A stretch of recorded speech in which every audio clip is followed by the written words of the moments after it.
ପିଲାକୁ ଆକର୍ଷିତ କରିଥାଏ ମୟୂର ପର।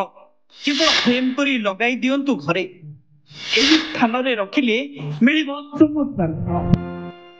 ହିନ୍ଦୁ ଧର୍ମରେ ମୟୂର ପରର ମହତ୍ଵ ବିଷୟରେ ବର୍ଣ୍ଣନା କରାଯାଇଛି। ଏହା ତାନ୍ତ୍ରିକ କାର୍ଯ୍ୟରେ ଏହାର ଅଧିକ ବ୍ୟବହାର ହୋଇଥାଏ। କେବଳ ସେତିକି ନୁହେଁ, ଅନେକ ବଡ ବଡ ଧର୍ମ ଗ୍ରନ୍ଥକୁ ଲେଖିବା ପାଇଁ ମଧ୍ୟ ମୁନି ଋଷିମାନେ ମୟୂର ପରକୁ ଲେଖନୀ ଭାବରେ ବ୍ୟବହାର କରୁଥିଲେ। ଘରେ ମୟୂର ପର ରହିଲେ କୌଣସି ନକାରାତ୍ମକ ଶକ୍ତି ପ୍ରବେଶ କରେ ନାହିଁ। ମୟୂର ପର ନକାରାତ୍ମକତାକୁ ଅବଶୋଷିତ କରିଥାଏ ଏବଂ ସକାରାତ୍ମକତାକୁ ବିଚ୍ଛୁରିତ କରିଥାଏ। ପୌରାଣିକ କାହାଣୀ ଅନୁଯାୟୀ ସନ୍ଧ୍ୟା ନାମକ ଏକ ଅସୁରକୁ ଏକ ମୟୂର ଦେବତା ମାନଙ୍କ ଅନୁରୋଧକୁ ରକ୍ଷା କରି ବଧ କରିଥିଲେ। ସେହି ମୟୂର ପରରେ ସେବେଠାରୁ ଦେବତାଙ୍କ ବାସ ଗୁପ୍ତ ଭାବରେ ହୋଇଥାଏ। ତେଣୁ ମୟୂର ପରକୁ ଖୁବ୍ ଶକ୍ତିଶାଳୀ ମାନା ଯାଇଥାଏ। ଭଗବାନ ଶ୍ରୀକୃଷ୍ଣ ମଧ୍ୟ କାଳସର୍ପ ଦୋଷ କାରଣରୁ ପିଲା ଦିନରୁ ନିଜ ମୁକୁଟରେ ମୟୂର ପର ଲଗାଇ ଆସୁଥିଲେ, କାରଣ ମୟୂର ପର କାଳସର୍ପ ଦୋଷ ଦୂର କରିଥାଏ।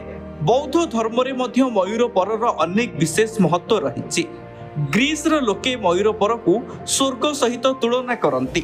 ହିନ୍ଦୁ ଧର୍ମରେ ମୟୂର ପରକୁ ମାତା ଲକ୍ଷ୍ମୀ, କାର୍ତ୍ତିକ, ହନୁମାନ, ଗଣେଶଙ୍କ ସହିତ ଯୋଡ଼ି ଦେଖାଯାଏ।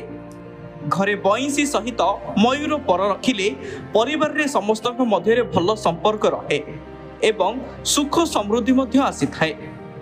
ଘରେ ନକାରାତ୍ମକତା ଥିଲେ ଘର ସାରା ମୟୂର ପରକୁ ଉପରୁ ତଳ କରି ଜୋରରେ ବିଞ୍ଚିବା ଉଚିତ। ଏହାଦ୍ୱାରା ନକାରାତ୍ମକତା ଦୂରେଇ ଯାଏ ଏବଂ ସକାରାତ୍ମକତା ଘରକୁ ପ୍ରବେଶ କରିଥାଏ। ଗଣେଶ ଉତ୍ସବ ଆସିବା ପୂର୍ବରୁ ହିଁ ମୟୂର ପରକୁ ଘରର ଏପରି ସ୍ଥାନରେ ଲଗାଇ ଦିଅନ୍ତୁ, ଯାହାକି ସବୁ ଲୋକଙ୍କ ନଜରରେ ପଡ଼ିବ, କାରଣ ମୟୂର ପର ନକାରାତ୍ମକତାକୁ ଅବଶୋଷିତ କରିଥାଏ। ବିଦ୍ୟାର୍ଥୀମାନଙ୍କ ପାଇଁ ଏହା ଏକ ରାମବାଣ ସଦୃଶ ହୋଇଥାଏ। ତନ୍ତ୍ର ମନ୍ତ୍ର କରିଥିବା ବ୍ୟକ୍ତି ଯଦି ନିଜ ପୁସ୍ତକ ମଧ୍ୟରେ ଏହା ରଖେ, ତେବେ ଏହାର ଅନେକ ଭଲ ଫାଇଦା ମିଳିଥାଏ। ଏସବୁ ବ୍ୟତୀତ ରାହୁ କେତୁ ଭଳି ଗ୍ରହ ଦୋଷ ମଧ୍ୟ ଦୂରେଇ ଯାଏ। ଘରେ ଛୋଟ ପିଲା ଜିଦ୍ଦି ହୋଇଗଲେ ମୟୂର ପରରେ ପଙ୍ଖା କଲେ ସ୍ୱଭାବ ଧୀରେ ଧୀରେ ବଦଳିଯିବ। ଛୋଟ ପିଲାଙ୍କ ନଜର ଦୋଷ ପାଇଁ ରୂପାର ତାବିଜ ମଧ୍ୟରେ ମୟୂର ପର ରଖି ତାହାକୁ ଛୋଟ ପିଲାର ମୁଣ୍ଡ ତଳେ ରଖିବା ଉଚିତ। ବଡ଼ ଲୋକ ମଧ୍ୟ ରଖିପାରିବେ।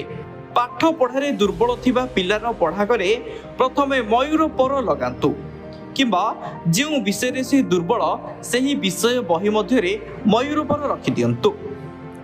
Bureau report, Sunstar TV.